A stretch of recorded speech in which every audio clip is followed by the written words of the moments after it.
every single Thursday we do this. We do our prediction show on Tuesday. So if you are new to the show, welcome. That's when we do our predictions for games. But we do our predictions for what's going to happen in the games when it comes to our Thursday show. So a couple final thoughts here across the board I want to get to. And I want to start with Georgia. Because Georgia, we talk about it a lot on here. They're kind of finding their stride. It feels like they're playing their best football right now. And it's weird because they just lost their best player in Brock Bowers. He's not in the lineup right now. So obviously, you got to have more guys step up. And I think by nature of what Missouri does defensively, I think the Ladd McConkey Good Vibes Tour is going to continue. He was dinged up early in the year. He's finding his stride at just the right time for this Georgia offense. Played great against Florida last week, over 100 yards receiving. By nature of what Missouri does defensively, with how physical they want to play with the wide receivers on the outside, and by nature of where you can line Ladd McConkey up in this offense, I think he's too quick for how physical they want to play. I think they're going to swing and miss at him, and I think he has a big day receiving. Carson Beck knows where to go with the football. Translation, if Ladd McConkey gets open and wins his matchup, which I expect him to do pretty frequently with how quick he is, they're going to make sure they feed 84. And again, I think he's stepping up even more and becoming more of a focal point in this offense with his experience at Georgia with no Brock Bowers. They trust him. They showed that last week. They'll show it again this week. Ladd McConkey, go ahead and rock with him when it comes to any potential prize picks plays that could be out there. Now, Alabama. This is a chance for them to really redeem that Texas game. And when I say redeem that Texas game, I mean specifically when it comes to Jalen Milroe. Think about the way that we talked about Jalen Milroe after that game. Good athlete, but makes the big mistake. Good athlete, but too many turnovers. And that was true. To that point, at least in his career, that was kind of the story on Jalen Milroe, the A&M game last year. I think after that Texas game, it knocked him back into the negative. And what I mean by that is I think it was consistently a climb back for him. I don't know if it was internal with that coaching staff and the trust of Nick Saban, but I think it was probably for him a proving it to himself kind of climb back to getting to neutral. And I think he's done that to this point. But if he can go out and play phenomenal against LSU, that could be the spark that sets it off for Jalen Milroe the rest of the way. And what I mean by that is we could see a totally different Jalen Milroe the rest of the season by nature of how he plays against LSU.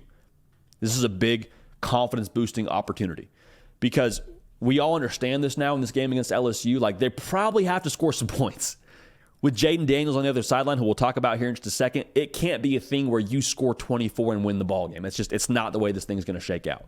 So they're going to ask more of Jalen Milroe. And I think Jalen Milroe will answer that call to action. So I'm excited to watch him play again. I think it's a big redemption moment for him by nature of what he's had to go through to this point in his career and what he went through in week 2. Now, with LSU, there's 2 thoughts I have. The first of which being, if LSU beats Alabama, I think you probably pencil in Jaden Daniels' name on the Heisman Trophy. Like, I think if they're going to beat Alabama, they probably have to score 40+. And you would imagine Jaden Daniels plays a pretty large part in that. I think it takes Jaden Daniels' best day in Tuscaloosa to win. But if they get that from him, talk about a Heisman moment. By nature of the stage, College game days there. It's in Tuscaloosa. It's a night game. I mean, it is the game of the weekend. Like, at this point in the year, too, in November, I think this kind of could be that spot where he plants the flag and says, nope, go ahead and put my name on that thing. And I don't care if LSU is a college football playoff team or not.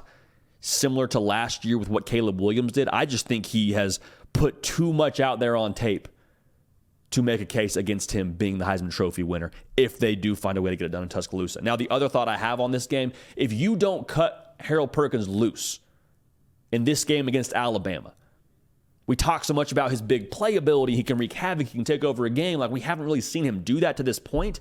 Some of that you wonder, is that Harold Perkins? Some of that you wonder, is that Matt House? I don't know. But this has to be the spot. Because Jalen Milroe, we talk about how much he can hurt you with his legs. That's going to be on Harold Perkins to help minimize that. You would expect by nature of how LSU's utilized him in the past. This has to be the game where you say, Harold Perkins, go hunt. Go win us this ball game. Because the way that Alabama really hurts you is pushing the football downfield. Those are longer developing plays, meaning Harold Perkins is going to have 1 or 2 Mississippis to get after Jalen Milroe.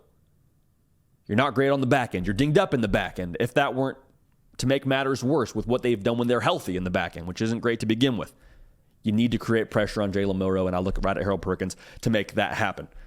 Now, USC, they welcome Washington to the Coliseum this week. And regardless of what Vegas tells us about this game, I believe Washington, at last glance, they were a 3.5-point favorite. USC, just historically, regardless of head coach, just a little bit of Coliseum magic. They find a way every single late October, November to steal a game like this and spoil somebody's BCS hopes at one point in time, and now it's college football playoff hopes. I wouldn't be so sure that this USC team is about to just roll over and play dead. Because that kind of feels like the way they're being talked about right now is Michael Penix Jr. and Rome Odunze and how talented they are on the wide receiver position. Like, when I look at the styles of this game, I actually think that there's a very real path, a pretty wide path actually, for USC to get it done. Because what USC does best is score. You're saying, JD, Washington scores a lot too. Yes, I understand that, but they don't defend very well. Neither does USC, but especially against the pass. Washington struggles, allowing 246 pass yards a game, good for 110th in the country. Caleb Williams, with how much of a just freak show he is, the potential he has to take over any and every game that he's a part of, it's probably going to take his very best effort. I don't pretend to say that USC is somehow going to, press forward and turn it on here and make the Pac-12 title game, but they got a chance. They got a pulse. And as competitive as Caleb Williams is, for all the things said negative about what he, does with different things around, the body language and all that. And we've talked about that here. Dude's competitive. Dude wants to win. And I think that sounds simplistic as a statement, but I think we're going to see in this game just the way that he empties the tank is going to be something to watch. So I'm not calling USC to win the game. We actually already picked Washington, but I think it's a lot closer than maybe some people think. And I think USC, if they were to win that game, let's put it this way, we would not be surprised in the slightest. Last thing I want to touch on here before we finish up our final thoughts. There's a very real chance we see Arch Manning in the game this weekend for Texas. Just got a feeling on it. Malik Murphy, I think he's played well to this point, but you wonder if they don't give Arch Manning a couple snaps against Kansas State. Now, what situations? No idea. We'll see.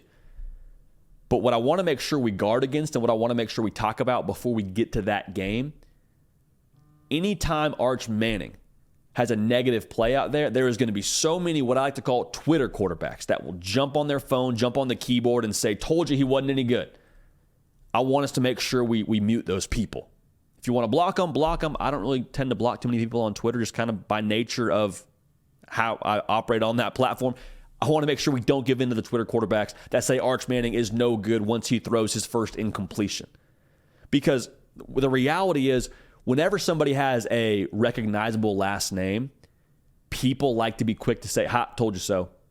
Because they think it makes them like a free thinker, or they're zigging when everybody else is zagging, they're not following the crowd, whatever kind of label you want to put to it. People like to be different, and they like to say that Arch Manning isn't really that good. Well, by nature of all the recruiting services, Arch Manning's pretty good. And if you don't believe those, that's fine. But I promise you, Nick Saban and Kirby Smart, they wanted Arch Manning on their football team. And those are not two cats that would waste their own time, especially recruiting a quarterback. So how he plays this weekend, I have no prediction on it. But let's not define somebody as a freshman. That just makes no sense. So those are our final thoughts for Week 10. Let the games begin.